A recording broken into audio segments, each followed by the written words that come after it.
Президент Садыр Жапаров Каракол шаарындагы чек ара бөлүгүндөгү мыйзам бузуулар боюнча аскер кызматкерлеринин видео кайрылуусуна комментарий берди. Эгерде Кыргызстанда сөз эркиндиги, адам укугу жок болсо, анда ушул аскер айым эфирден чыгып, түздөн-түз кайрылуу жасабайт эле. Азыр аскер прокуратурасы бул боюнча дыкат иш алып барууда, жыйынтыгы жарыяланат. Мындай мисалдар бизде көп. Кыргызстанда сөз эркиндиги болуп келген жана боло берет деп жазды президент.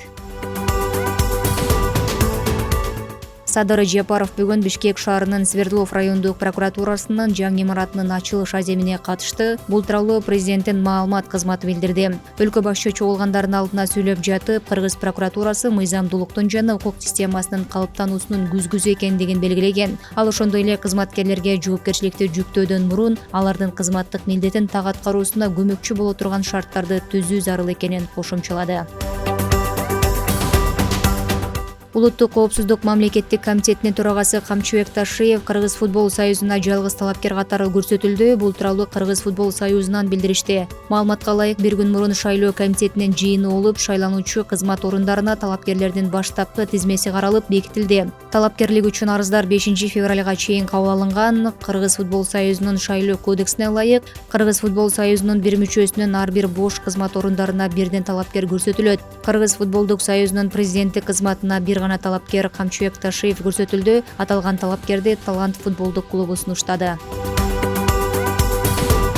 Министрлер кабинетинин төрагасы Акылбек Жапаров Бишкек жылуулук электр борборундагы штаттык эмес кырдаалдын кесепеттерин жоюунун жүрүшүн текшерди. Анда министрлер кабинетинин башчысына ушул жылдын 8 февралына карата жылуулук электр борборундагы жалпы активдүү кубаттуулук 300 мегаватты түзүп, 9 отказан жана 4 турбоагрегат иштеп жатканы туурасында маалымат берилди. Андан кийин Акылбек Жапаров Кыргыз көмүр мамлекеттик ишканасына барды. Анда кара кече кененен Борбор калаанын жылуулук электр борборуна көмүрдү ташуу жана жүктөө процесси менен таанышты.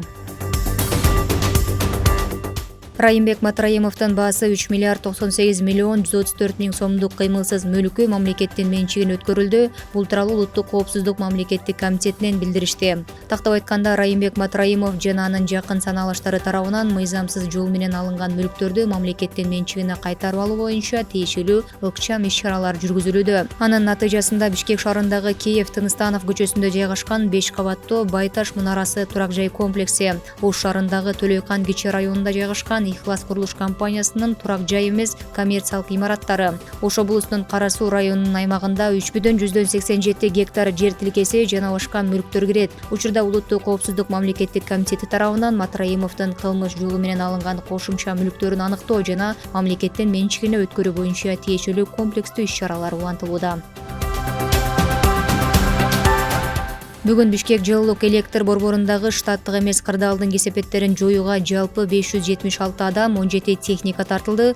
Ыкчам штабтан билдиришкендей, учурда жалпы тартылган жумушчу топтун күчү жылуулук электр борборунун чатырын жабууга жумшалууда. Кызматкерлерге жумушту баштоо алдында коопсуздук эрежелерин сактоо боюнча нускамалар жеткирилип, ысык тамак менен камсыз болууда. Ошондой эле жеринде жылынуу пункту катары 4 чатыр тигилген.